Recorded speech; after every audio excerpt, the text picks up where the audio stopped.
I had no idea how much more of the stuff we could expect to receive, or how much we would need. "We can get you a delivery of salts," Sandeep Jyoti said. "We'll get them to you as soon as possible." The city is stretched to its limits, but I'll make sure you get a team of volunteers here as soon as we can send them. "I'll put a priority on it. Good luck." We watched in grim silence as he followed his assistant out of the slum. We were all afraid. Qasim Ali Hussein took control. He declared his home to be a command center. We called a meeting there, and some 20 men and women gathered to devise a plan. Cholera is largely a waterborne disease. The Vibrio cholerae bacterium spreads from contaminated water and lodges itself in the small intestine, producing the fever, diarrhea, and vomiting that cause dehydration and death. We determined to purify the slum's water, beginning with the holding tanks and then moving on to the pots and buckets in each of the 7,000 huts. Qasim Ali produced a bundle of rupee notes as thick as a man's knee, and gave it to Johnny Cigar, deputing him to buy the water purification tablets and other medicines we would need. Because so much rainwater had accumulated in puddles and rivulets throughout the slum, those two had provided breeding grounds for the bacteria. It was decided that a chain of shallow trenches would be established at strategic points in the lanes of the slum. They would be filled with disinfectant, and each person walking the lane would be required to pass through the ankle-deep antiseptic drench. Plastic bins for safe disposal of waste materials were to be placed at designated points, and antiseptic soap would be given to every household. Soup kitchens would be established in the chai shops and restaurants to provide safe, boiled food and sterilized cups and bowls. A team was also assigned to the task of removing the bodies of the dead and taking them on a trundle cart to the hospital. My task was to supervise the use of the oral rehydration solution and to prepare batches of a homemade mixture as required. They were all huge undertakings and onerous responsibilities, but no man or woman at the gathering hesitated in accepting them.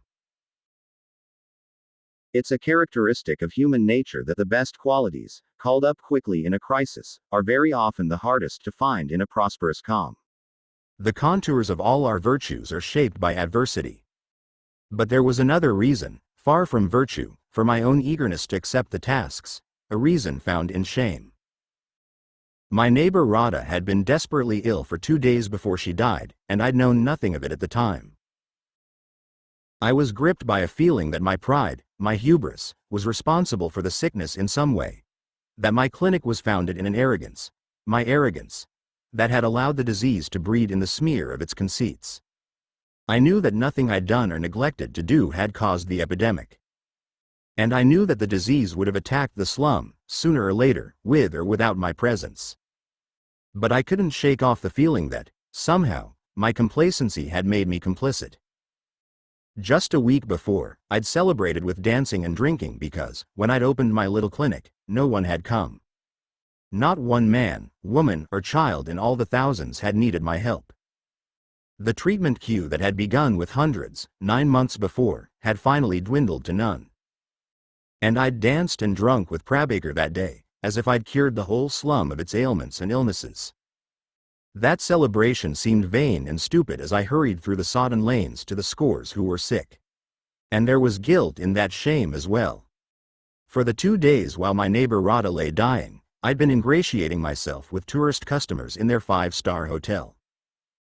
While she'd writhed and thrashed on a damp earth floor, I'd been calling down to room service to order more ice cream and crepes.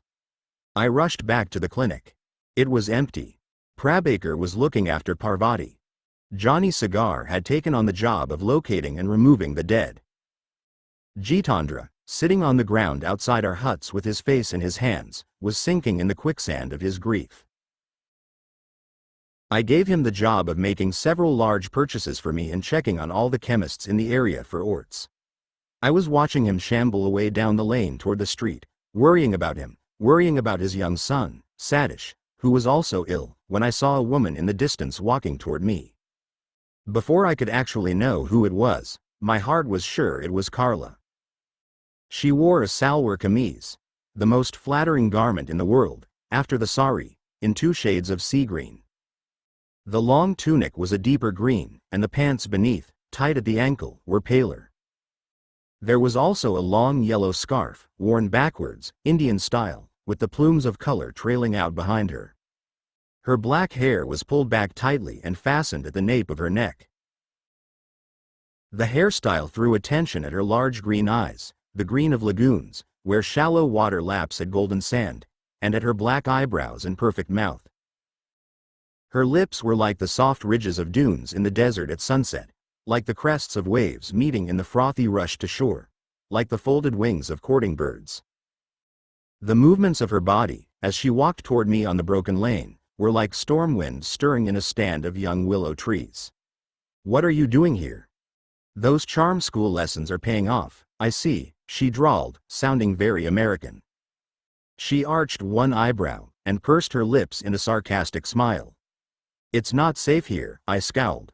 "I know. Didier ran into one of your friends from here. He told me about it. So, what are you doing here?" "I came to help you." "Help me what?" I demanded, exasperated by my worry for her. "Help you. Do whatever you do here. Help other people. Isn't that what you do? You have to go. You can't stay. It's too dangerous. People are dropping down everywhere. I don't know how bad it'll get." "I'm not going," she said calmly, staring her determination into me. The large, green eyes blazed, indomitable, and she was never more beautiful. "I care about you, and I'm staying with you. What do you want me to do?" "It's ridiculous." I sighed, rubbing the frustration through my hair. "It's bloody stupid." "Listen," she said, surprising me with a wide smile, "do you think you're the only one who needs to go on this salvation ride? Now, tell me, calmly, what do you want me to do?" I did need help, not just with the physical work of nursing the people, but also with the doubt and fear and shame that throbbed in my throat and chest. One of the ironies of courage, and the reason why we prize it so highly, is that we find it easier to be brave for someone else than we do for ourselves alone. And I loved her. The truth was that while my words warned her away to safety, my fanatic heart connived with my eyes to make her stay. "Well, there's plenty to do. But be careful. And the first sign that you're not okay, you grab a taxi to my friend Hamid's. He's a doctor. Is that a deal?" She reached out to place her long, slender hand in mine. The handshake was firm and confident. "It's a deal," she said. "Where do we start?" We started with a tour of the slum, visiting the sick and dispensing packets of the solution. There were, by then, more than 100 people presenting symptoms of cholera, and half of them were serious cases. Allowing just a few minutes with each of the victims, it still took us 20 hours. Constantly on the move, we drank soup or sugary chai from sterile cups as our only food. By evening of the following day, we sat down to eat our first full meal. We were exhausted, but hunger drove us to chew through the hot rotis and vegetables. Then, somewhat refreshed, we set off on a second round of the most serious cases. It was filthy work. The word cholera comes from the Greek word cholera, meaning diarrhea. The diarrhea of the cholera sickness has a singularly vile smell, and you never get used to it. Every time we entered a hut to visit the sick, we fought the urge to vomit. Sometimes, we did vomit. And when we vomited once, the impulse to retch and gag was stronger than ever. Carla was kind and gentle, especially with the children, and she filled the families with confidence. She kept her sense of humor through the smell, and the endless stooping to lift and clean and give comfort in dark, humid hovels. Through the sickness and the dying, and through the fear, when the epidemic seemed to be getting worse, that we, too, would sicken and die.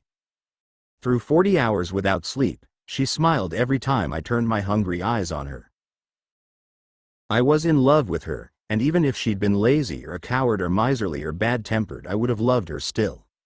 But she was brave and compassionate and generous. She worked hard, and she was a good friend. And somehow, through those hours of fear and suffering and death, I found new ways and reasons to like the woman I already loved with all my heart. At 3 after midnight on the second night, I insisted that she sleep, that we both sleep, before exhaustion crushed us. We began to walk back through the dark, deserted lanes. There was no moon, and the stars punctured the black dome of the sky with a dazzling intensity. In an unusually wide space, where 3 lanes converged, I stopped and raised a hand to silence Carla. There was a faint scratching sound, a whisper and scrape as of taffeta rustling, or cellophane being squeezed into a ball. In the blackness I couldn't tell where the sound began, but I knew it was close and getting closer. I reached around behind me to grab Carla, and held her pressed against my back, turning left and right as I tried to anticipate the sound. And then they came, the rats. "Don't move," I cautioned in a hoarse whisper, pulling her to my back as tightly as I could. "Keep perfectly still. If you don't move, they'll think you're part of the furniture. If you move, they'll bite." The rats came in hundreds and then thousands, black waves of running, squealing beasts that poured from the lanes and swept against our legs like the swirling tide of a river. They were huge, bigger than cats, fat and slimy, and rushing through the lanes in a horde that was 2 or 3 animals deep. They swept past us at ankle height and then shin high, knee high, running on one another's backs and slapping and smacking into my legs with brutal force. Beyond us, they plunged on into the night toward the sewer pipes of the rich apartment towers, just as they did every night on their migration from nearby markets and through the slum. Thousands. The black waves of snapping rats seemed to go on for 10 minutes, although it couldn't have been so long. At last, they were gone. The lanes were picked clean of rubbish and scraps, and silence clogged the air. "What the fuck was that?" she asked, her mouth gaping open. "The damn things come through here every night about this time. Nobody minds, because they keep the place clean, and they don't worry you if you're inside your hut or asleep on the ground outside. But if you get in their way, and you panic, they just go right over the top of you and pick you as clean as the lanes. I gotta hand it to you, Lynn," she said, and her voice was steady, but fear was still wide in her eyes. "You sure know how to show a girl a good time." Limp with weariness and relief that we weren't badly hurt, we clung to one another and staggered back to the clinic hut.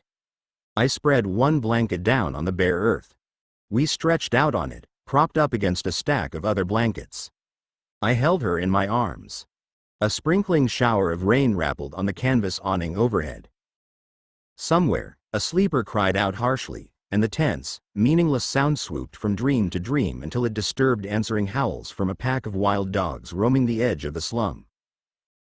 Too exhausted to sleep just yet, and tingling with sexual tension in the press of our tired bodies, we lay awake and, piece by painful piece, Carla told me her story. She was born in Switzerland, in Basel, and she was an only child.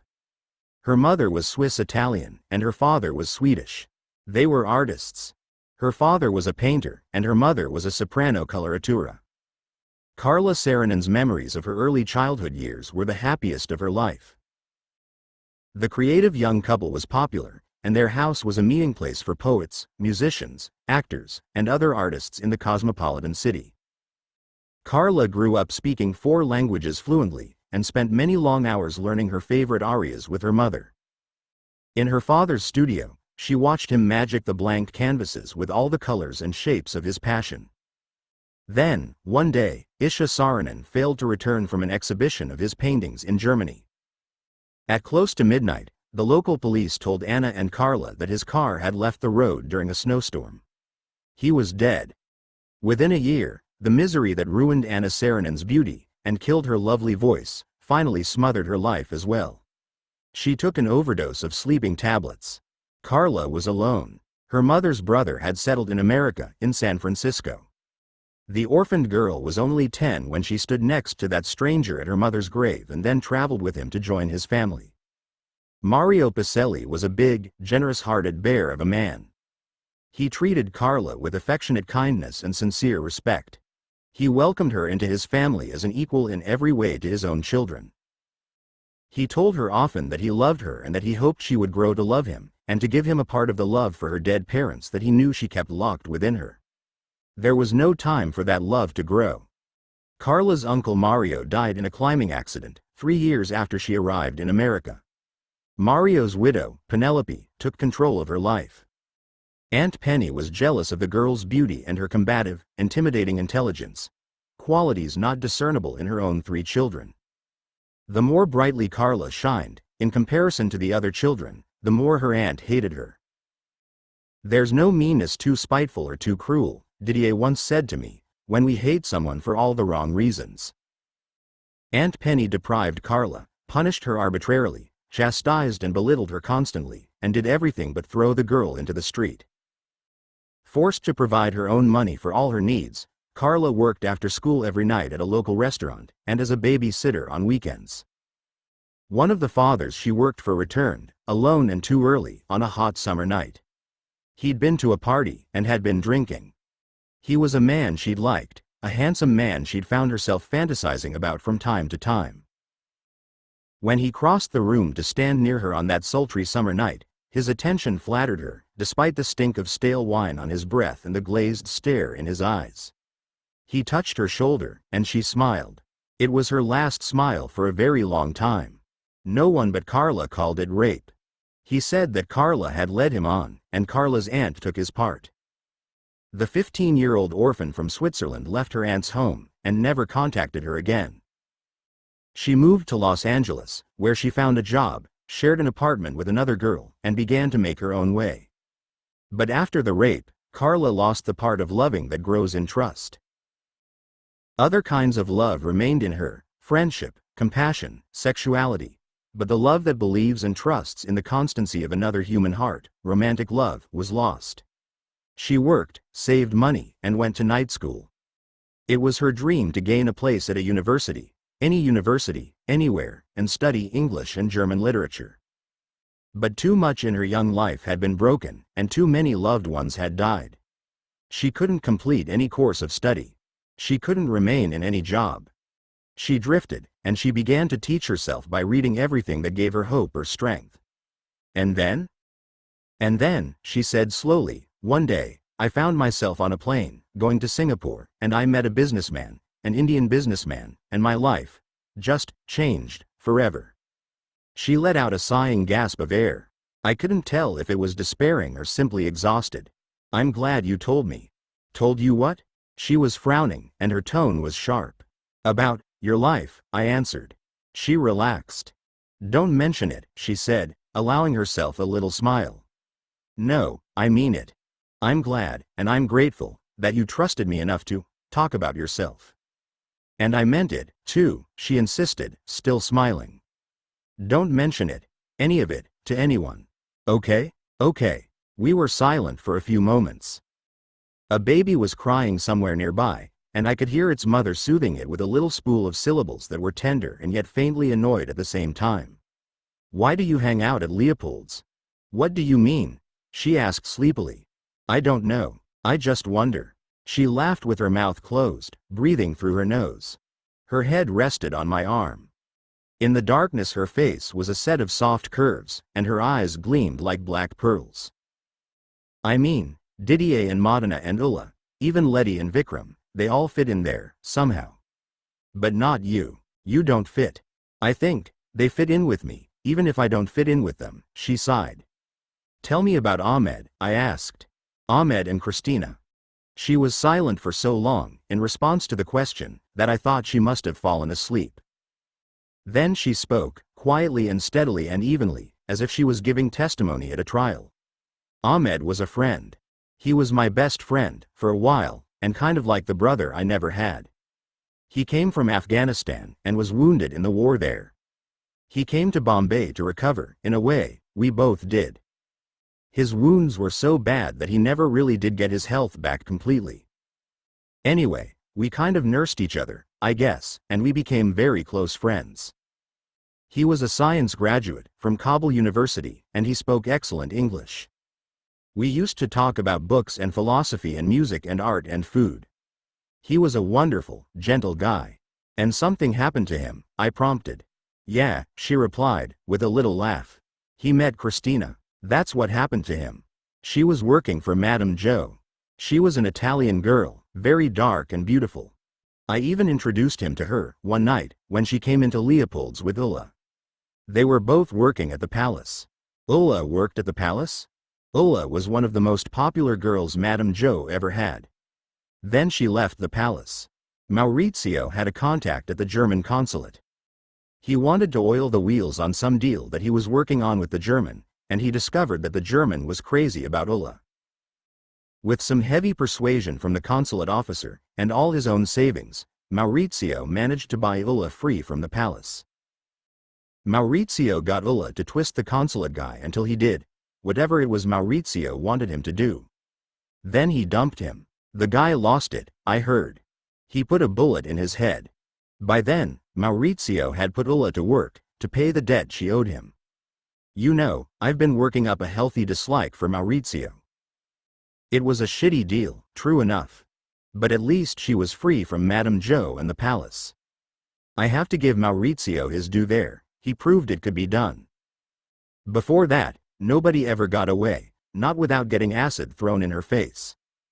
When Ulla broke away from Madame Jo, Christina wanted to break out as well. Madame Jo was forced to let Ulla go, but she was damned if she was going to part with Christina as well. Ahmed was crazy in love with her, and he went to the palace, late one night, to have it out with Madame Jo. I was supposed to go with him. I did business with Madame Jo. I brought businessmen there for my boss, and they spent a lot of money, you know that. I thought she'd listen to me. But then I got called away. I had a job, it was, an important contact. I couldn't refuse. Ahmed went to the palace alone. They found his body, and Christina's, the next day, in a car, a few blocks from the palace. The cops said that they both took poison, like Romeo and Juliet. You think she did it to them, Madame Jo, and you blame yourself, is that it? Something like that. Is that what she was talking about, that day, through the metal grill, when we got Lisa Carter out of there? Is that why you were crying? If you must know, she said softly, her voice emptied of all its music and emotion, she was telling me what she did to them, before she had them killed. She was telling me how she played with them, before they died. I clamped my jaw shut, listening to the ruffle of air breathing in and out through my nose, until our two patterns of breath matched one another in rhythmic rise and fall. And what about you? She asked, at last, her eyes closing more slowly and opening less often. We've got my story. When are you going to tell me your story? I let the reigning silence close her eyes for the last time. She slept. I knew we didn't have her story. Not the whole of it. I knew the small daubs of color she'd excluded from her summary were at least as important as the broad strokes she'd included. The devil, they say, is in the details, and I knew well the devils that lurked and skulked in the details of my own story. But she had given me a hoard of new treasures. I'd learned more about her in that exhausted, murmuring hour than in all the many months before it. Lovers find their way by such insights and confidences. They're the stars we use to navigate the ocean of desire. And the brightest of those stars are the heartbreaks and sorrows. The most precious gift you can bring to your lover is your suffering. So I took each sadness she confessed to me, and pinned it to the sky. Somewhere out there in the night, Jitendra wept for his wife. Prabhakar mopped at Parvati's sweating face with his red scarf. Heaped up on the blankets, our bodies bound by weariness in her deep slumber, surrounded by sickness and hope, death and defiance, I touched the soft surrendered curl of Carla's sleeping fingers to my lips, and I pledged my heart to her forever. Chapter 19. We lost 9 people in the cholera epidemic. 6 of them were young children. Jitendra's only son, Satish, survived, but 2 of the boy's closest friends died. Both of them had been enthusiastic students in my English class. The procession of children that ran with us behind the biers carrying those little bodies, garlanded with flowers, wailed their grief so piteously that many strangers on the busy streets paused in prayer, and felt the sudden burn and sting of tears. Parvati survived the sickness, and Prabhakar nursed her for 2 weeks, sleeping outside her hut under a flap of plastic during the night. Sita took her sister Parvati's place at their father's chai shop, and, whenever Johnny Cigar entered or passed the shop, her eyes followed him as slowly and stealthily as a walking leopard's shadow. Carla stayed for 6 days, the worst of it, and visited several times in the weeks that followed.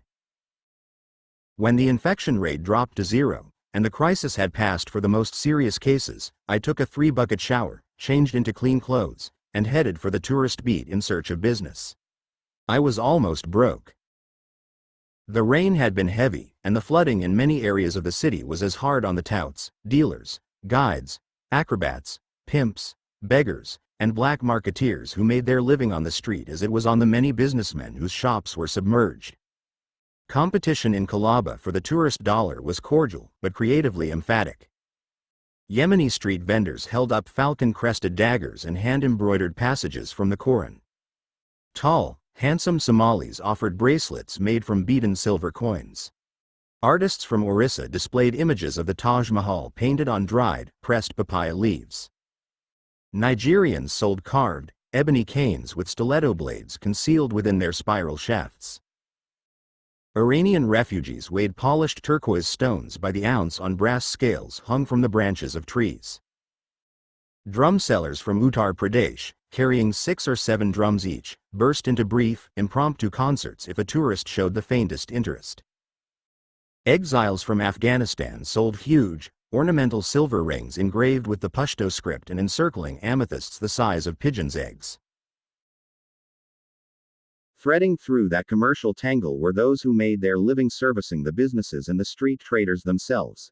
Incense weavers, bringing silken drifts of temple incense on silver trays, stove cleaners, mattress fluffers, ear cleaners, foot massagers, rat catchers, food and chai carriers, florists, laundry men, water carriers, gas bottle men, and many others. Weaving their way between them and the traders and the tourists were the dancers, singers, acrobats, musicians, fortune tellers, temple acolytes, fire eaters, monkey men, snake men, bear handlers, beggars, self-flagellators, and many more who lived from the crowded street and returned to the slums at night. Every one of them broke the law in some way, eventually, in the quest for a faster buck. But the swiftest to the source, the sharpest-eyed of all the street people, were those of us who broke the law professionally, the black marketeers. The street accepted me in that complex network of schemes and scammers for several reasons. First, I only worked the tourists who were too careful or too paranoid to deal with Indians. If I didn't take them, no one did. Second, no matter what the tourists wanted, I always took them to the appropriate Indian businessman. I never did the deals myself. And, third, I wasn't greedy. My commissions always accorded with the standards set by decent, self-respecting crooks throughout the city.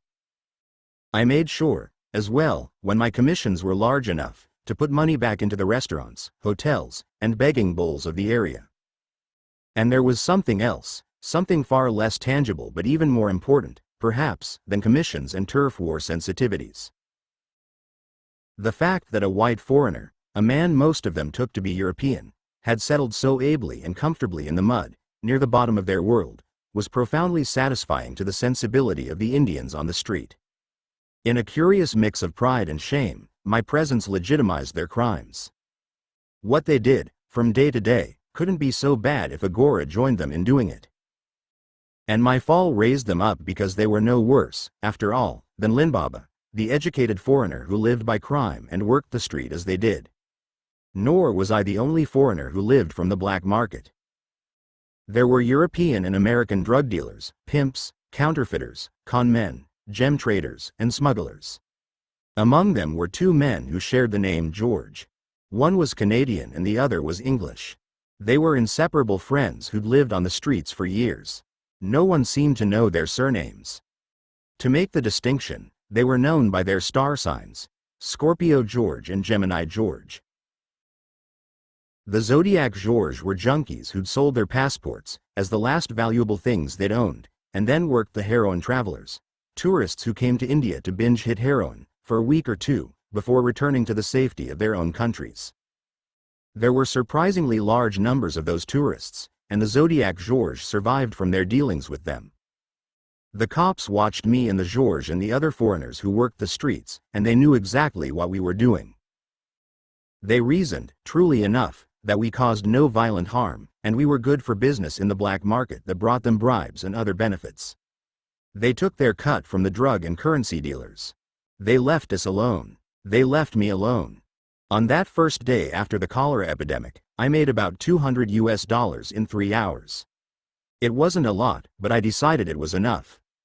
The rain had squalled through the morning, and by noon it seemed to have settled into the kind of sultry, dozing drizzle that sometimes lasts for days. I was sitting on a bar stool, and drinking a freshly squeezed cane juice under a striped awning near the President Hotel, not far from the slum, when Vikram ran in out of the rain. "Hey, Lynn, How you doin', man? Fuck this fucking rain, yar. We shook hands, and I ordered him a cane juice. He tipped his flat, black flamenco hat onto his back, where it hung from a cord at his throat. His black shirt featured white embroidered figures down the button strip at the front. The white figures were waving lassos over their heads. His belt was made from American silver dollar coins linked one to the other and fastened with a domed concho as a belt buckle. The black flamenco pants were embroidered with fine white scrolls down the outside of the leg, and ended in a line of 3 small silver buttons. His Cuban-heeled boots had crossover loops of leather that fastened with buckles at the outside. Not really riding weather, nah? Oh, shit, he spat. You heard about Letty and the horse? Jesus, man, that was fucking weeks ago, yar. I haven't seen you in too fucking long. How's it going with Letty? Not great. He sighed as he said it, yet his smile was happy. But I think she's coming around, yar. She's a very special kind of chick. She needs to get all the hating done, like, before she can kind of cruise into the loving part. But I'll get her, even if the whole world says I'm crazy. I don't think you're crazy to go after her. You don't? No, she's a lovely girl.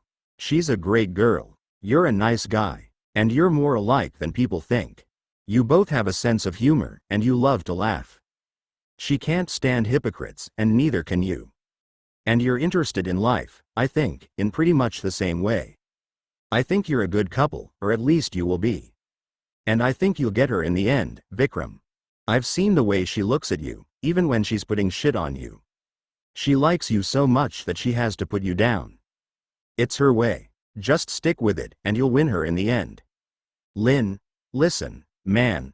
That's it. Fuck it. I like you. I mean, that's a fucking cool rave, yar. I'm going to be your friend from now on. I'm your fucking blood brother, man. If you need anything, you call on me. Is it a deal? Sure, I smiled. It's a deal. He fell silent, staring out at the rain. His curly black hair had grown to his collar, at the back, and was trimmed at the front and sides.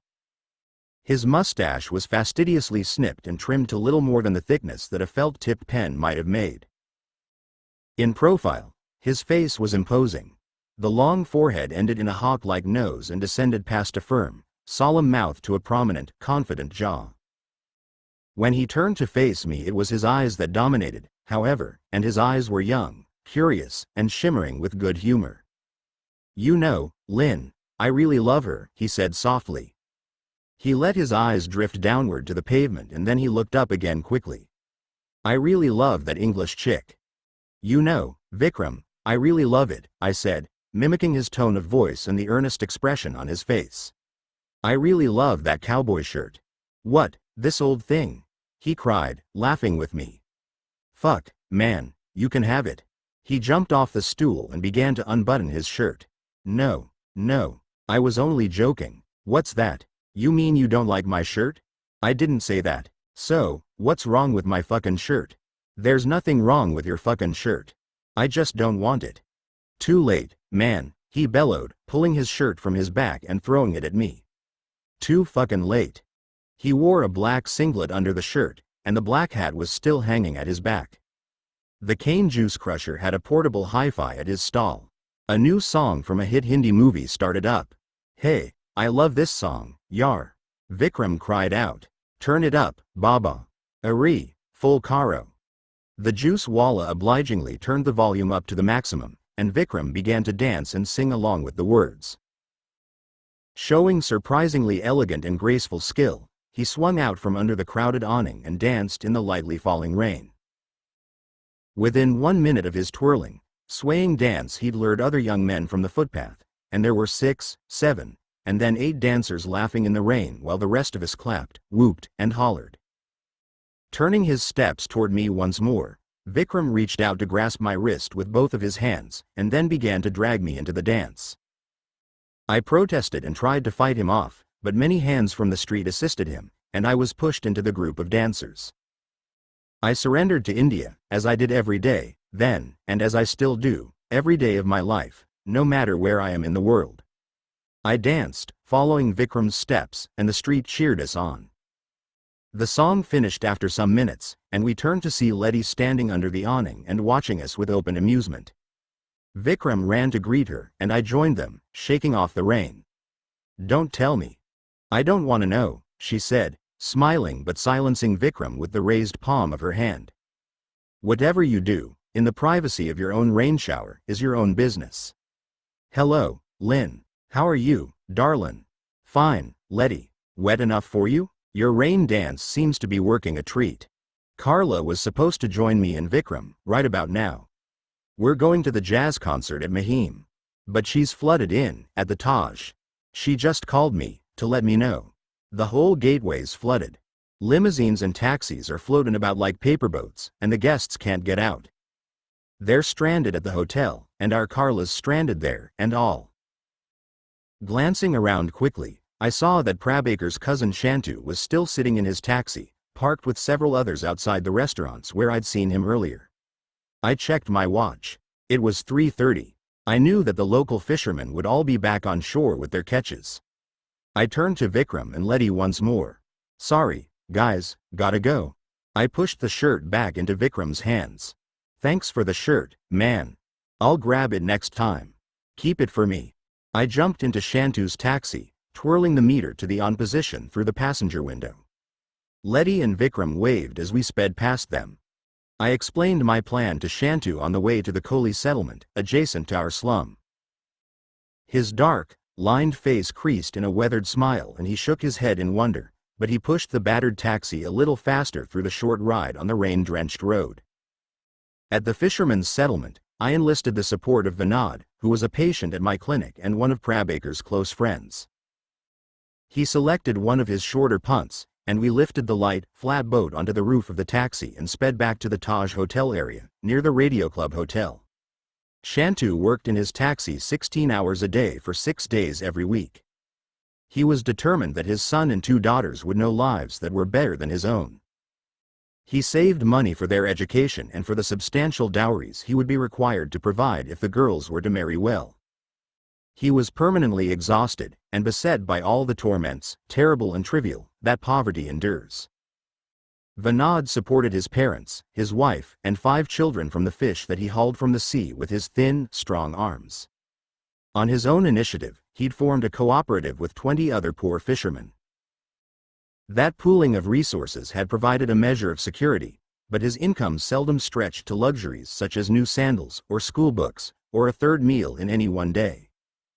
Still, when they knew what I wanted to do, and why, neither Vinod nor Shantu would accept any money from me. I struggled to give it to them, even trying to force the money down the fronts of their shirts, but they refused to allow it. They were poor, tired, worried men, but they were Indian, and any Indian man will tell you that although love might not have been invented in India, it was certainly perfected there. We put the long, flat punt down in the shallow water of the flooded road near the Radio Club, close to Anand's India guest house. Shantu gave me the oilskin cape he used to keep himself dry with whenever the taxi broke down, and the weathered black chauffeur's cap that was his good luck charm. He waved us off as Vinod and I struck out for the Taj Mahal Hotel. We pulled our way along the road that was usually busy with taxis, trucks, motorcycles, and private cars. The water grew deeper with every stroke of the poles until, at Best Street corner, where the Taj Mahal Hotel complex began, it was already waist deep. The Taj had experienced such floods in the surrounding streets many times. The hotel was built upon a tall platform of bluestone and granite blocks, with 10 marble steps leading up to each wide entrance. The floodwaters were deep that year. They reached to the second step from the top, and cars were floating, drifting helplessly, and bumping together near the wall surrounding the great arch of the Gateway of India monument. We steered the boat directly to the steps of the main entrance. The foyer and doorways were crowded with people, rich businessmen, watching their limousines bubble and drift into the rain, women in expensive local and foreign designer dresses, actors and politicians, and fashionable sons and daughters. Carla stepped forward as if she'd been expecting me. She accepted my hand and stepped into the punt. I threw the cape around her shoulders as she sat in the center of the boat, and handed her the cap. She slipped it on with a raffish tilt of the cap's peak, and we set off. Vinod sent us in a loop toward the Gateway Monument. As we entered its magnificent, vaulted chamber, he began to sing. The monument produced a spectacular acoustic. His love song echoed, and rang the bell in every heart that heard him. Vinod brought us to the taxi stand at the Radio Club Hotel. I reached out to help Carla from the boat, but she jumped to the footpath beside me, and we held on to one another for a moment. Her eyes were a darker green beneath the peak of the cap. Her black hair glistened with raindrops. Her breath was sweet with cinnamon and caraway seed. We pulled apart, and I opened the door of a taxi. She handed me the cap and the cape, and took a seat in the back of the cab. She hadn't spoken a single word since I'd arrived with the boat. Then she simply addressed the driver. "Mahim," she said. "Chalo. Mahim area. Let's go." She looked at me once more as the taxi drew away from the curb. There was a command or a demand in her eyes. I couldn't decide what it was. I watched the cab speed away. Vinod and Shantu watched it with me, and clapped their hands on my shoulders. We lifted Vinod's boat back onto the roof of the taxi. As I took my seat beside Shantu, reaching out with my left arm to hold the long boat on the roof, I glanced up to see a face in the crowd. It was Rajan, Madame Jo's eunuch servant. He was staring at me. His face was a gargoyle mask of malevolence and hatred. That face remained with me all the way back to the Kohli settlement, but when we unloaded the boat, and Shantu agreed to join Vinod and me for dinner, I let the image of Rajan's malice melt into my memory. I ordered food from a local restaurant and it was delivered to us there, on the beach, steaming hot in metal containers. We spread the containers out on an old piece of canvas sail, and sat beneath a wide plastic awning to eat. Vinod's parents, wife, and 5 children took their places around the edge of the canvas sheet beside Shantu and me.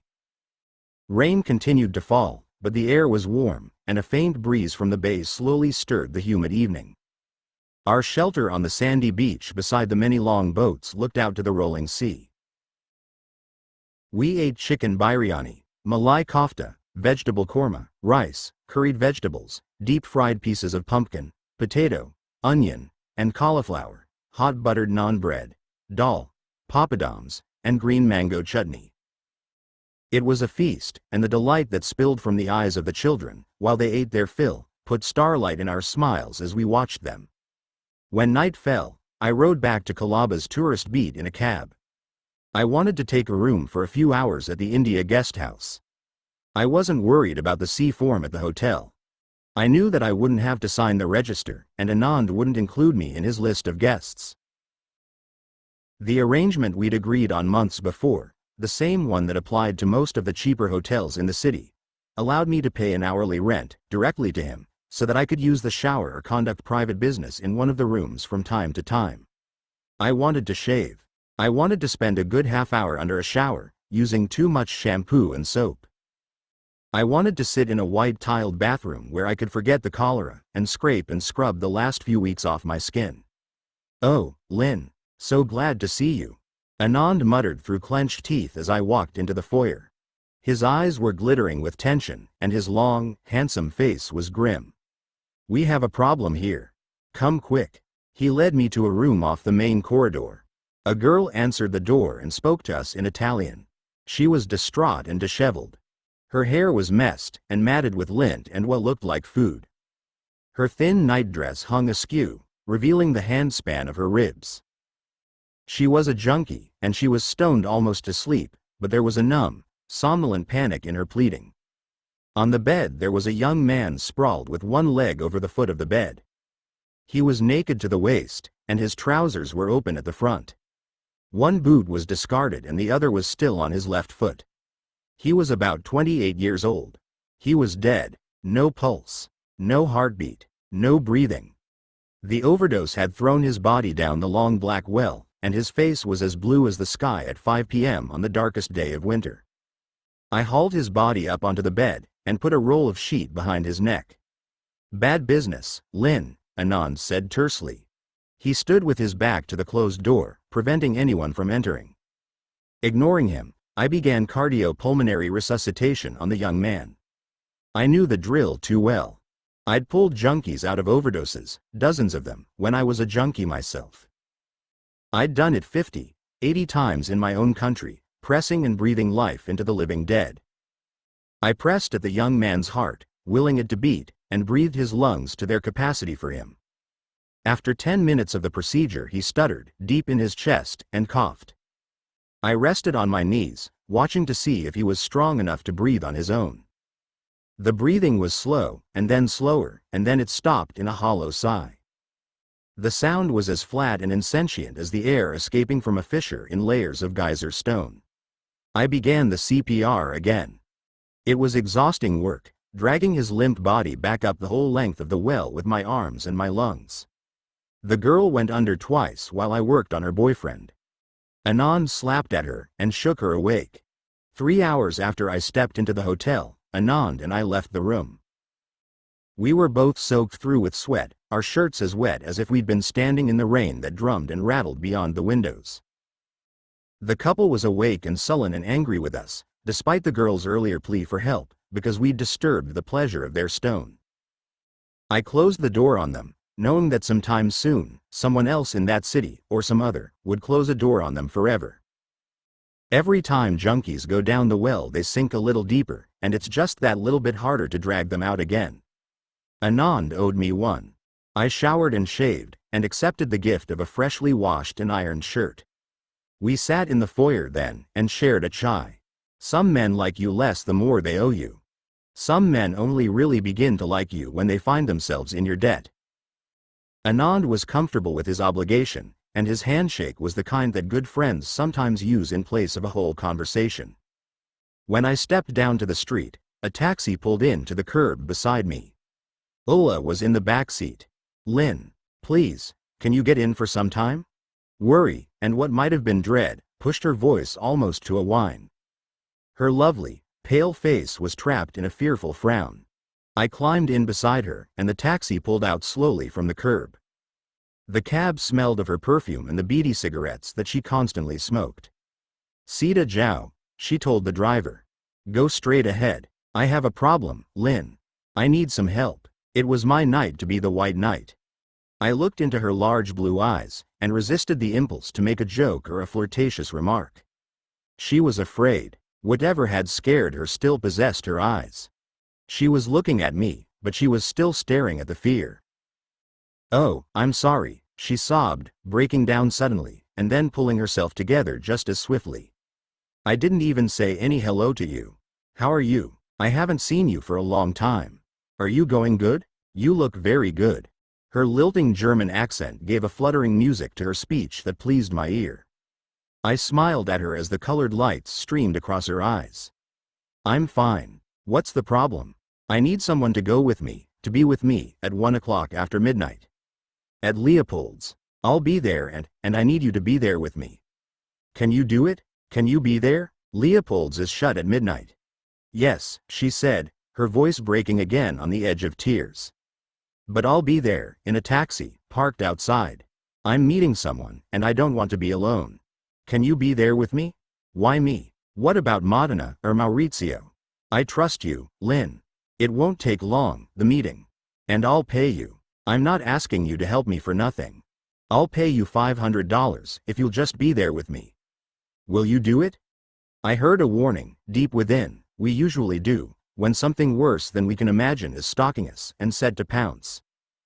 Fate's way of beating us in a fair fight is to give us warnings that we hear, but never heed. Of course I would help her. Ulla was Carla's friend, and I was in love with Carla. I would help her, for Carla's sake, even if I didn't like her. And I did like Ulla. She was beautiful, and she was just naive enough, just sanguine enough to stop sympathy slipping into pity.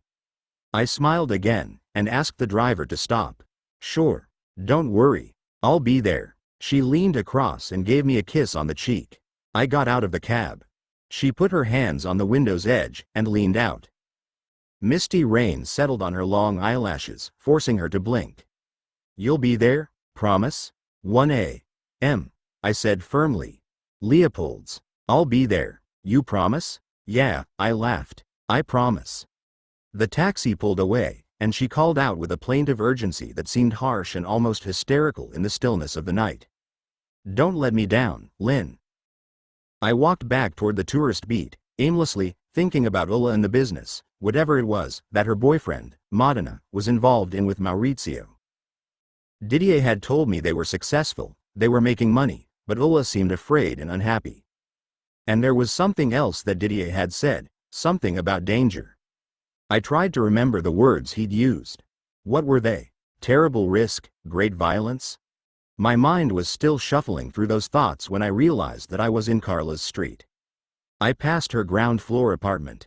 The wide French doors, leading directly from the street, were open. A desultory breeze riffled the gauze curtains, and I saw a soft yellow light, a candle, glowing within. The rain grew heavier, but a restlessness I couldn't fight or understand kept me walking. Vinod's love song, the song that rang bells in the dome of the Gateway Monument, was running on a loop in my mind. My thoughts floated back to the boat sailing on the surreal lake that the monsoon had made of the street. The look in Carla's eyes, commanding, demanding, drove the restlessness to a kind of fury in my heart. I had to stop, sometimes, in the rain, to draw deep breaths. I was choking with love and desire. There was anger in me, and pain. My fists were clenched. The muscles of my arms and chest and back were tight and taut. I thought of the Italian couple, the junkies in Anand's hotel, and I thought of death and dying.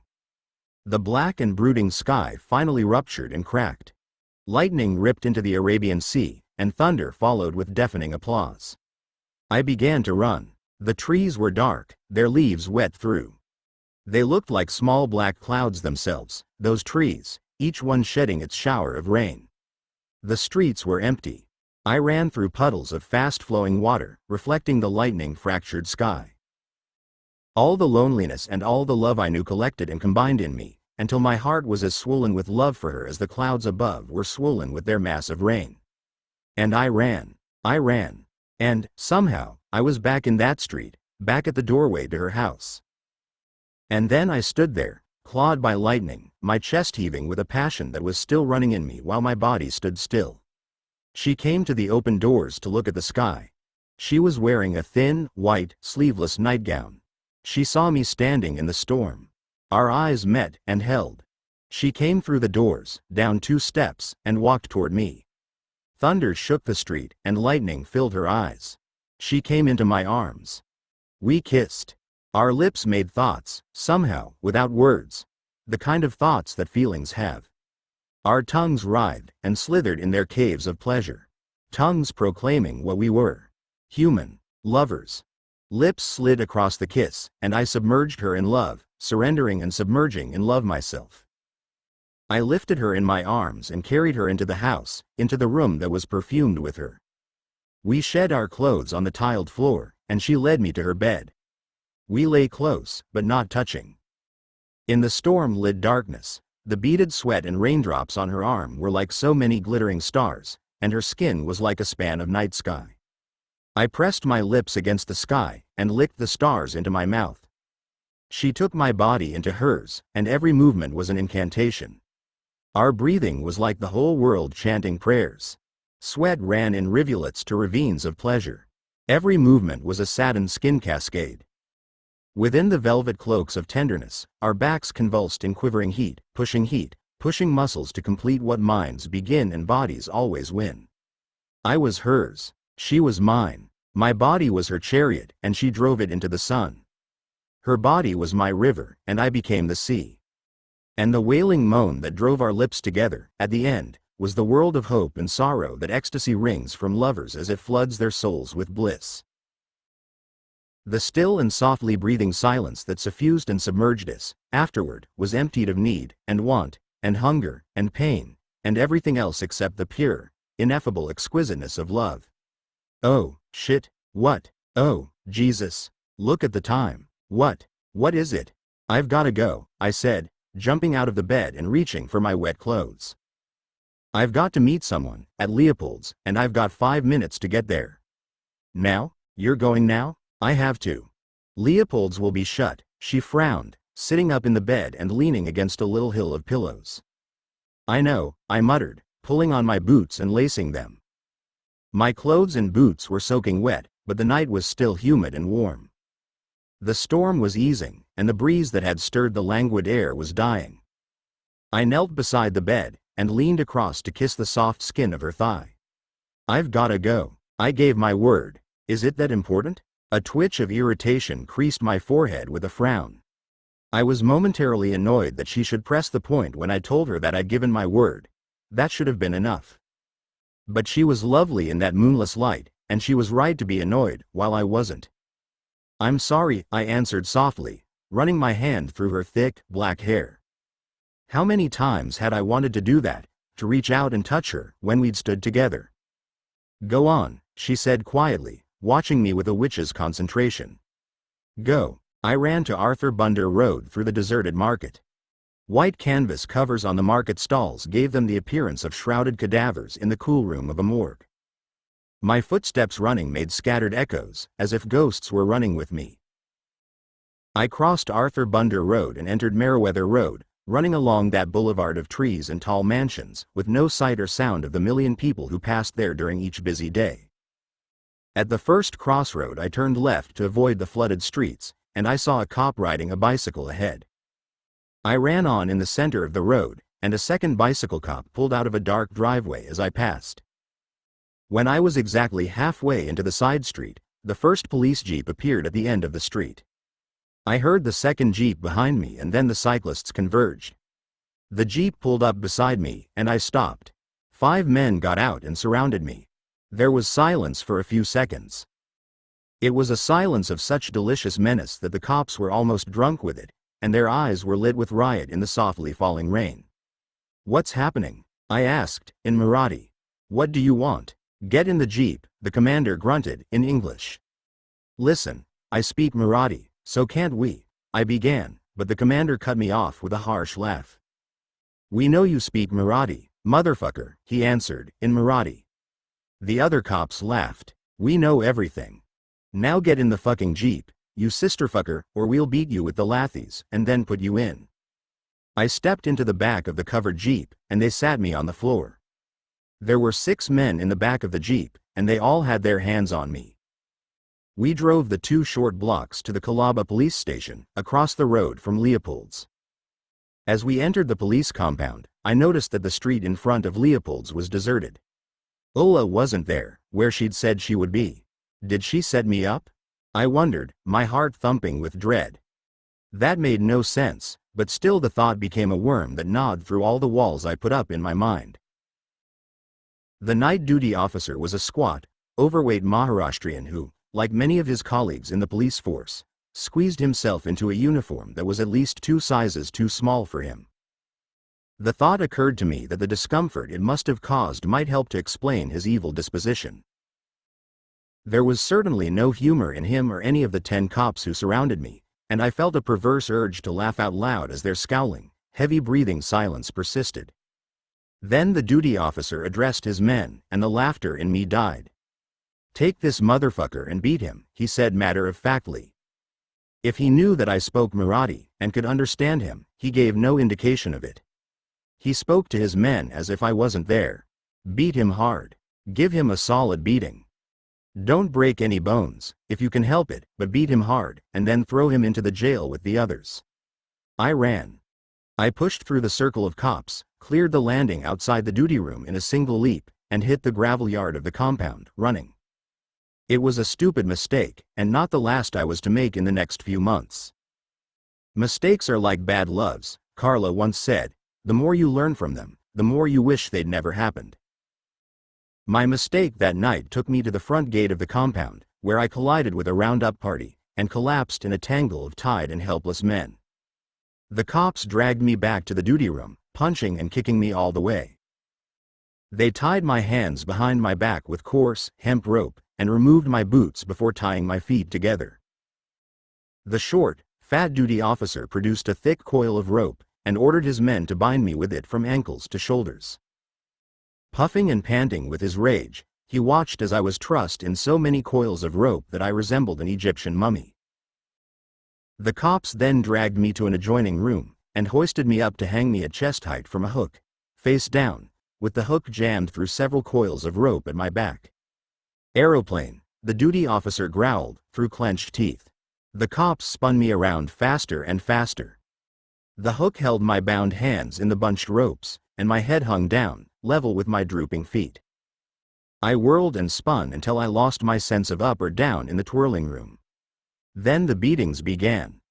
5 or 6 men hit my spinning body as hard and as often as they could, cracking their cane lathes against my skin. The stinging blows struck with piercing pain through the ropes and on my face, arms, legs, and feet. I could sense that I was bleeding. The screaming rose up in me, but I clenched my jaws and gave the pain no sound of my own. I wouldn't let them have it. I wouldn't let them hear me scream. Silence is the tortured man's revenge.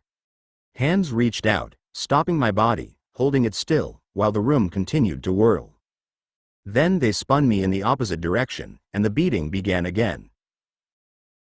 When their sport was done, they dragged me up the metal steps to the lockup, the same metal steps I'd climbed with Prabaker when I tried to help Kano's bear handlers. Will someone come to help me? I asked myself. No one had seen my arrest on the deserted street, and no one knew where I was. Ulla, if she came to Leopold's at all, if she wasn't actually involved in my arrest, wouldn't know that I'd been arrested. And Carla. What could Carla think, but that I'd abandoned her after we'd made love? She wouldn't find me. Prison systems are black holes for human bodies. No light escapes from them, and no news. With that mysterious arrest, I'd vanished into one of the city's darkest black holes. I'd disappeared from the city as completely as if I'd caught a plane to Africa. And why was I arrested? The questions buzzed and swarmed in my whirling mind. Did they know who I really was? If they didn't know, if it was something else, if it had nothing to do with who I really was, there would still be questions, identification procedures, maybe even fingerprint checks. My prints were on file all over the world, through the Interpol agency. It was only a question of time before my real identity emerged. I had to get a message out to someone. Who could help me? Who was powerful enough to help me? Qadarbai, Lord Abdul Qadir Khan. With all of his contacts in the city, especially in the Kalaba area, he would surely find out that I'd been arrested. In time, Qadarbai would know. Until then, I had to sit tight and try to get a message out to him. Trussed up in the mummifying ropes, dragged up the hard metal stairs one bruising bump at a time, I forced my thoughts to settle on that mantra, and I repeated it to the thumping beat of my heart. Get a message to Qadarbai. Get a message to Qadarbai. At the top landing of the stairs, they threw me into the long prison corridor. The duty officer ordered prisoners to remove the ropes from my body. He stood in the gateway of the lockup, watching them with his fists on his hips. At one point, he kicked me 2, 3 times to encourage them to work faster. When the last of the ropes was removed and passed through to the guards, he ordered them to lift me and stand me up, facing him at the open gate. I felt their hands numbly on my deadened skin, and I opened my eyes, through blood, to see his grimace of a smile. He spoke to me in Marathi and then spat in my face. I tried to raise my arm to hit back at him, but the other prisoners held me fast. Their hands were gentle, but firm. They helped me into the archway of the first open cell room and eased me to the concrete floor. I looked up to see his face as he shut the gate. Loosely but accurately translated, he'd said to me, "You're fucked. Your life is over." I saw the steel bars of the gate swing shut and felt the creeping coldness numb my heart. Metal slammed against metal. The keys jangled and turned in the lock. I looked into the eyes of the men around me, the dead eyes and the frenzied, the resentful eyes and the fearing. Somewhere, deep inside me, a drum began to beat. It might have been my heart. I felt my body, my whole body, tense and clench as if it was a fist. There was a taste, thick and bitter, at the back of my mouth. I struggled to swallow it down and then I remembered. It was the taste of hatred, my hatred, theirs, the guards, and the world's. Prisons are the temples where devils learn to pray. Every time we turn the key we twist the knife of fate, because every time we cage a man we close him in with hate. Chapter 20. The first floor of the lockup at Kalaba police station had 4 big cell rooms beyond the flexi steel gate. A corridor connected the 4 rooms. On one side the corridor gave access to the rooms. On the other side it looked out, through steel mesh, onto the quadrangle of the police compound. There were more cells below. It was in one of those ground floor cells that Kano the bear had been detained. Transients, who spent only 1 or 2 nights in custody, were held on the ground floor. Anyone likely to stay for a week or longer in the Kalaba lockup climbed the steps or was dragged up them, as I was, and passed through the sliding steel gate into one of hell's antechambers. There were no doors beyond the steel gate. Each of the 4 rooms was accessed through a blank arch that was slightly wider than the average house doorway. The rooms were roughly 3 meters square. The corridor was just wide enough for 2 men to pass each other with their shoulders touching, and it was about 16 meters long. At the end of the corridor there was a urinal and a keyhole-shaped squatting toilet, both without doors. A tap, providing water for washing and drinking, was fixed above the urinal. The 4 rooms and corridor might have held 40 men with an acceptable level of discomfort. When I woke up, on my first morning, I discovered that there were, in fact, 240 of us. The place was a hive, a termite's nest, a writhing mass of human beings, pressing against one another with every little movement of an arm or a leg. The toilet was ankle-deep in shit. The urinal overflowed. A stinking swamp oozed out of them into the far end of the corridor. The still, thickly humid monsoon air was clogged with moaning, murmurings, talking, complaining, shouting, and the screams, every few hours, of men going mad. I remained there for 3 weeks. The first of the 4 rooms, where I'd slept the first night, held only 15 men. It was furthest from the sickening smell of the toilet.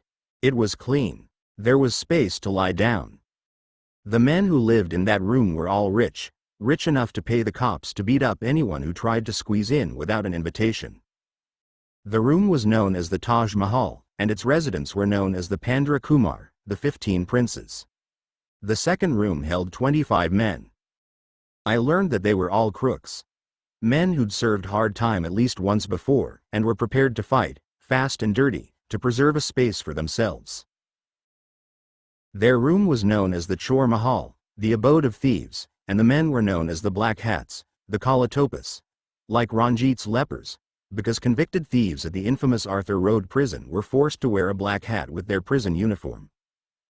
The third room had 40 men wedged into it, sitting shoulder to shoulder around the walls, and taking turns to stretch out in the little space left in the center of the room. They weren't as hard as the men in the second room, but they were proud and willing. They claimed the small squares of space they sat in, and then struggled to hold them against incursions by newcomers. They were constantly under pressure. Every day, at least one of them lost a fight and lost his place to a new tougher man.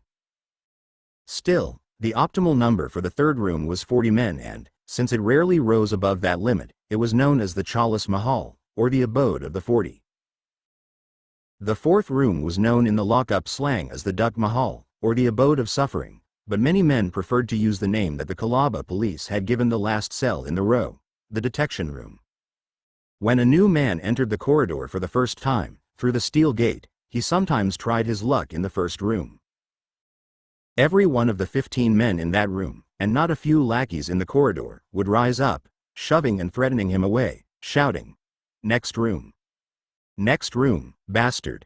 Driven along the corridor by the writhing, toiling press of bodies, the man might try to enter the second room. If no one there knew him, whoever happened to be near the door would give him a clip, a smack in the mouth. "Next room, motherfucker!" If the man, badly rattled by then, tried to enter the third room as he was pushed further along the corridor, the 2 or 3 men who sat or stood in the doorway of that room would punch and kick at him. Next room, sisterfucker. When the new man found himself shoved all the way to the fourth room, the detection room, he would be greeted as an old and very welcome friend. "Come in, friend. Come in, brother." Those foolish enough to enter were beaten and stripped naked by the 50 or 60 men who crushed into that black and fetid room. Their clothes were distributed according to a waiting list determined by a precise and perpetually adjusted pecking order. Their body cavities were thoroughly searched for jewelry, drugs, or money. Any valuables went to the king of the detection room. During my weeks there, the king of the last room was a huge gorilla of a man with no neck, and a hairline that began little more than the thickness of a thumb above his single, thick eyebrow. The new men received filthy rags to wear, the rags that had been discarded by those who'd received their stolen clothes. They then had two options: to leave the room and fend for themselves with the 100 men who lived in the impossibly crowded corridor, or to join the detection room gang and wait for opportunities to prey on other hapless new men in the chain of muggings. From what I saw in those 3 weeks, about 1 man in every 5 who was brutalized and dispossessed in that last room took the second option. Even the corridor had its pecking order, its struggles over a foothold of space, and its claim jumpers who challenged the strength or bravery of rivals. Places near the front gate and relatively far from the toilet were prized. Yet even at the foul end of the corridor, where shit and piss flowed onto the floor in a repulsive, reeking sludge, men fought each other for an inch of space that was slightly shallower in the muck. A few of those men who were forced to the end of the corridor, forced to stand ankle deep in shit all day and all night, finally fell down and died. 1 man died in the lock-up while I was there, and several others were carried out in a state so close to death that I'd found it impossible to rouse them to consciousness. Others summoned the raging madness required to fight their way, minute by minute, hour by hour, meter by meter, day by day, and man by man, along the concrete anaconda's intestine to a place where they could stand and go on living, until the beast disgorged them through the same steel jaws that had swallowed their lives whole. We received 1 meal a day at 4 in the afternoon. It was dal and roti, mostly, or rice with a thin curry sauce. There was also chai and a slice of bread in the early morning. The prisoners tried to organize themselves into 2 orderly lines, approaching and leaving the gate where the cops gave out food. But the crush of bodies, and the desperate hunger, and the greed of a few caused chaos at every meal. Many men missed out. Some went hungry for a day or longer. We all received a flat aluminium plate when we entered the lockup. The plate was our only legal possession. There was no cutlery. We ate with our hands, and there were no cups. Chai was ladled out onto the plates, and we sucked it off them with our mouths pressed into the thin pool of liquid. But the plates had other uses, first among which was in the manufacture of a makeshift stove. If 2 aluminium plates were bent into V shapes and used as stands, a third plate could rest on top of them. With a fuel source burning in the space between the bent, inverted plates and beneath the flat plate, a stove was created which could be used to reheat tea or food. The ideal fuel source was a flat rubber sandal. When one of those rubber shoes was lit at one end, it burned evenly and slowly all the way to the other end. The smoke given off was acrid and thick with a greasy soot that settled on everything it touched. The detection room, where 2 such stoves burned for some time every night, was blackened across its filthy floor and walls, as were the faces of all the men who lived there. The stoves were a source of income for the kingpins in the detection room. They used them to reheat chai and saved food, at a price, for the rich men in room 1. The guards allowed deliveries of food and drink, for those who could afford it, during the day, but nothing passed through the gate at night. The 15 princes, unstinting in the pursuit of their comforts, had bribed the cops to provide a small saucepan, and several plastic bottles and containers, in which to store chai and food. In that way, when deliveries had ceased every night, the princes still enjoyed hot chai and snacks. Because the aluminium plates could only be used as stoves for so long before they became brittle and collapsed, new plates were always in demand. Because food and chai and even the rubber sandals used as fuel could all be turned into money, they too were always required. The weakest men lost their sandals, their plates, and their food. Those with the heart to help them, by sharing the use of their plates, had to eat in scrambled gulps, and then hand on the plates to be used again.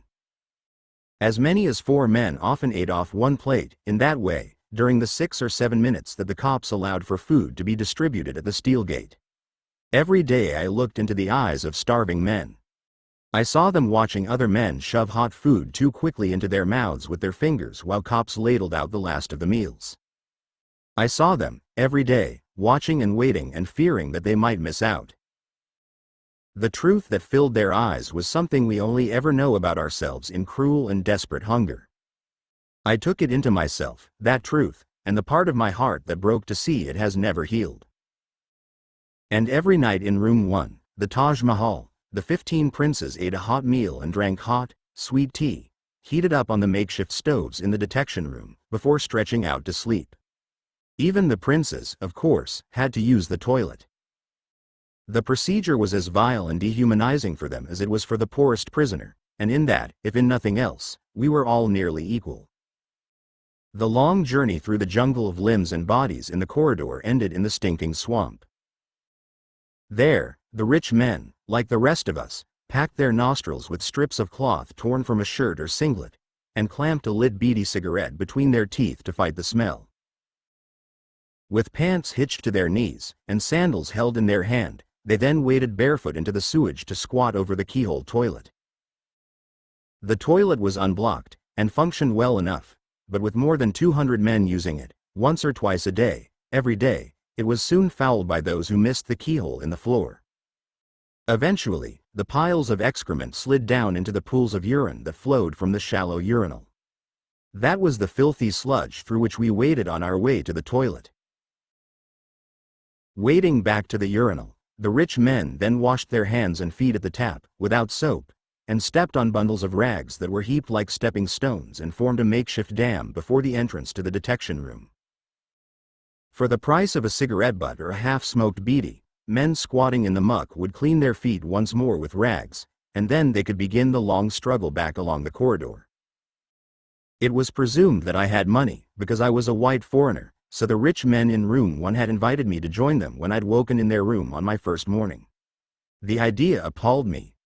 I'd been raised in a family of Fabian socialists, and I'd inherited their stubborn, impractical revulsion for social iniquity in all its forms.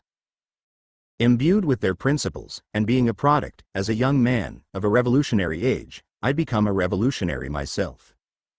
Some of that commitment to the cause, as my mother had called it, was still there in the core of my being. Moreover, I'd been living in a slum for many months with the city's poor.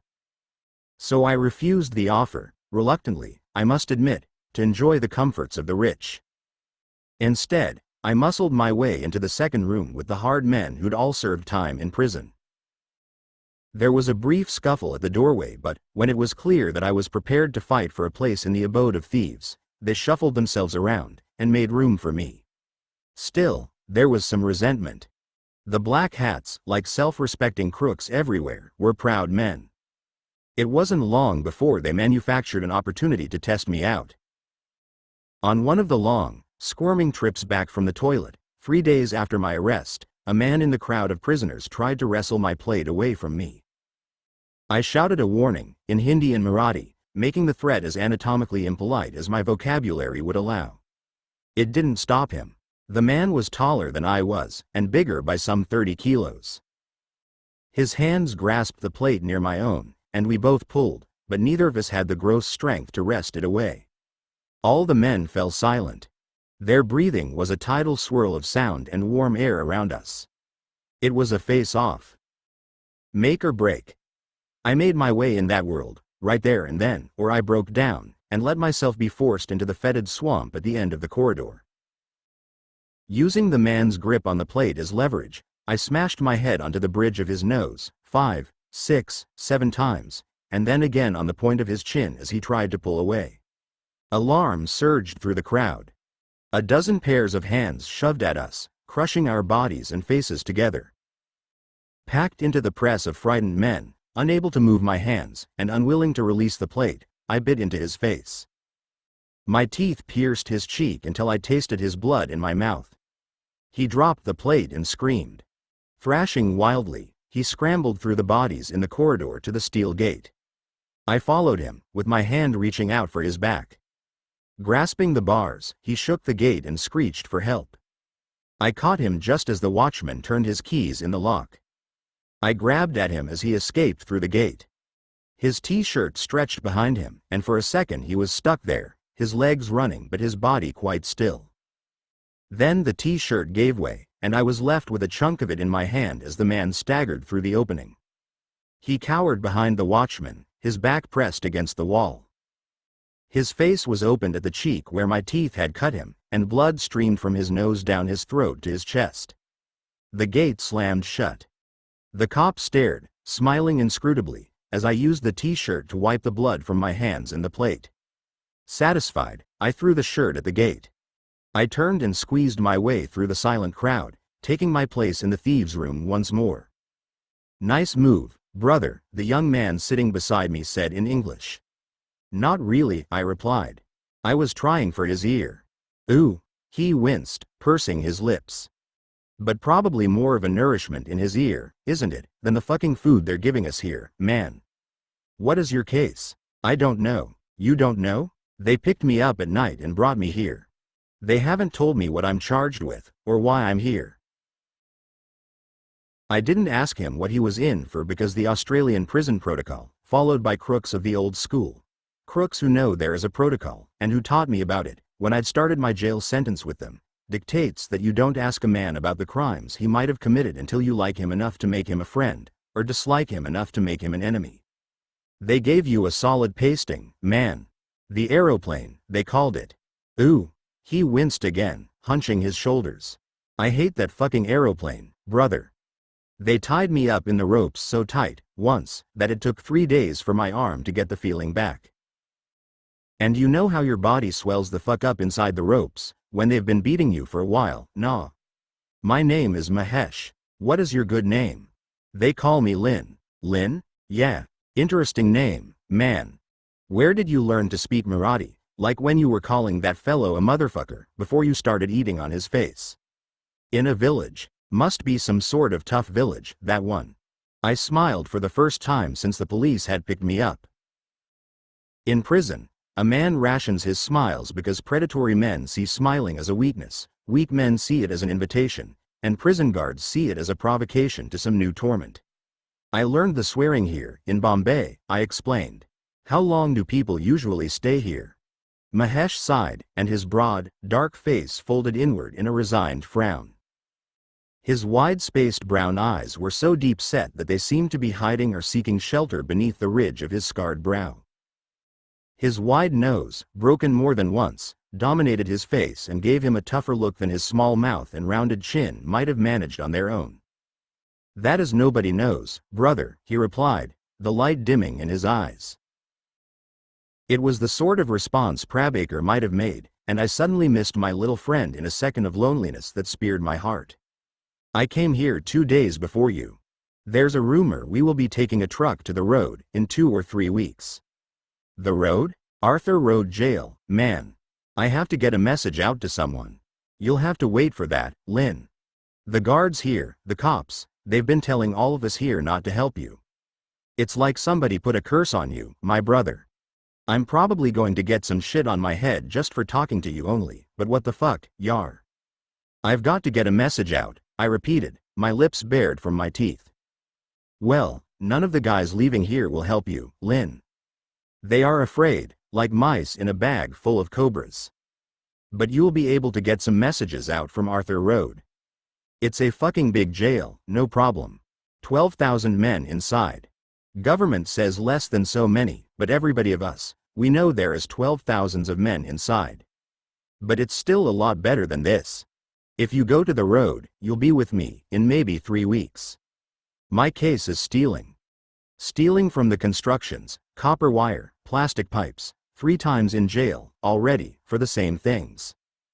This time number 4. What to say, brother? I am what they call a serial offensive, against the pilfering law. This time it is 3 years for me, if lucky, and 5 years, if not lucky. If you go to Arthur Road, you go with me. Then we'll try to get your messages out of the jail. Thick Hain? Until then, we smoke, and pray to the God, and bite any sisterfuckers who try to take our plates, nah. And for 3 weeks we did just that. We smoked too much, and we troubled deaf heaven with our prayers, and we fought with some men, and sometimes we comforted other men who were losing the will to smoke and pray and fight.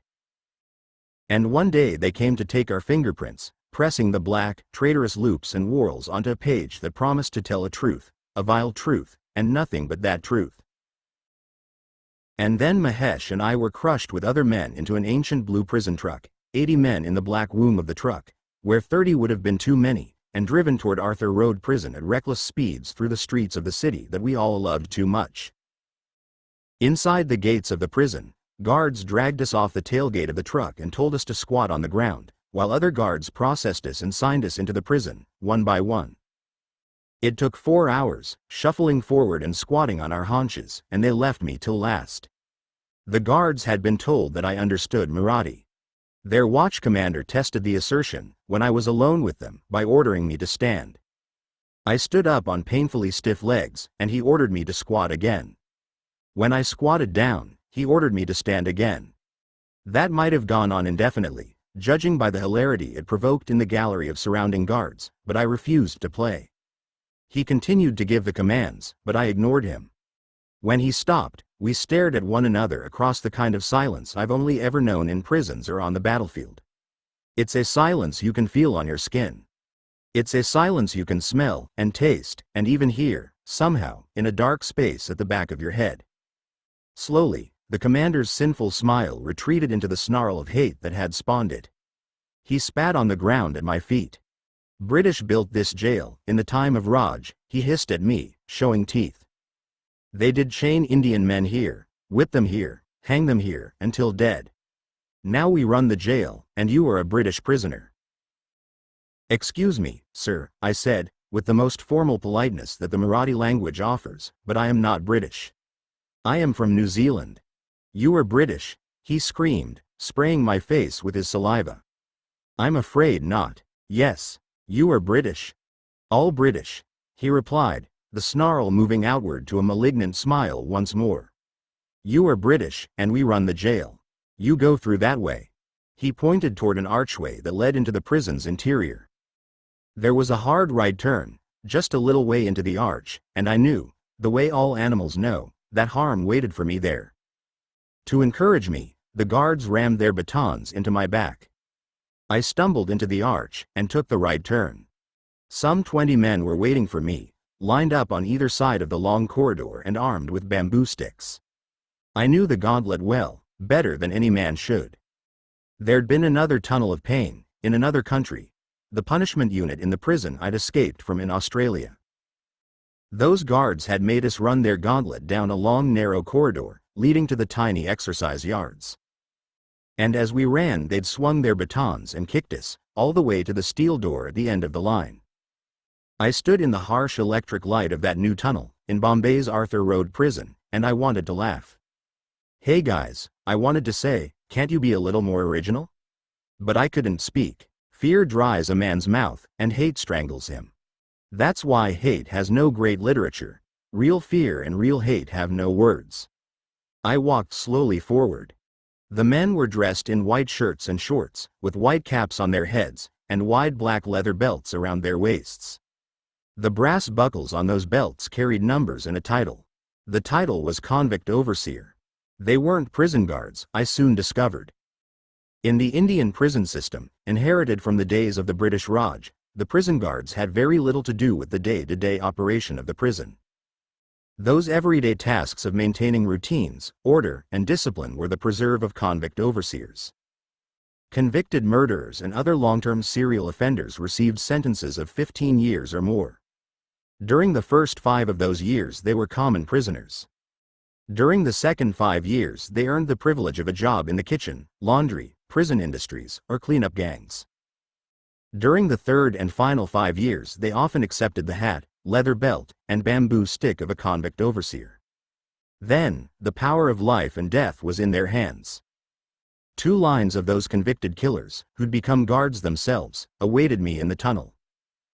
They raised their sticks and fixed their eyes on me, anticipating a charging run that might deprive them of the sporting chance to inflict some pain. I didn't run. I wish I could say, now, that I walked that night and didn't run because of something noble and brave that I found inside myself, but I can't. I've thought about it often. I've recalled and relived that walk 1,000 times, and each time I remember it, there's less certainty about the why of it. Every virtuous act has some dark secret in its heart, Cotterby once told me, and every risk we take contains a mystery that can't be solved. I walked toward them slowly, and I began to think of the long concrete path that leads from the shore to the shrine at Haji Ali. The mosque that floats like a great moored ship on the moonlit sea. That view of the monument to the revered saint, and the journey between the waves to the floating pavilions, was one of my beloved images of the city. Its beauty, for me, was like the angel that a man sees in the sleeping face of the woman he loves. And it might have been just that, beauty alone, that saved me. I was walking into the worst of the city, one of her cruelest and most iniquitous defiles, but some instinct flooded my mind with the loveliness I'd found in her. That path, across the sea, to the white minarets of the saint's tomb. The bamboo sticks whipped and cracked, ripping and slashing at my arms and legs and back. Some blows hit my head, my neck, and my face. Swung with maximum force, by strong arms against bare skin, the blows from the bamboo sticks were a cross between a hot metal burn and an electric shock. The sticks were split at the ends. They opened razor-thin cuts wherever they landed. Blood began to run from my face and the exposed skin on my arms. I walked on as slowly and steadily as I could. I flinched often when the sticks smacked into my face or across my ear, but I never cringed or cowered or raised my hands. To keep my hands at my sides, I clutched at the legs of my jeans. And the attack, which had begun with frenzied violence, dwindled to fewer blows as I walked the gauntlet. It ceased altogether when I reached the last men in the lines. It was a kind of victory, seeing those men lower their sticks and their eyes as I passed them. The only victory that really counts in prison, an old-timer in the Australian jail once said to me, is survival.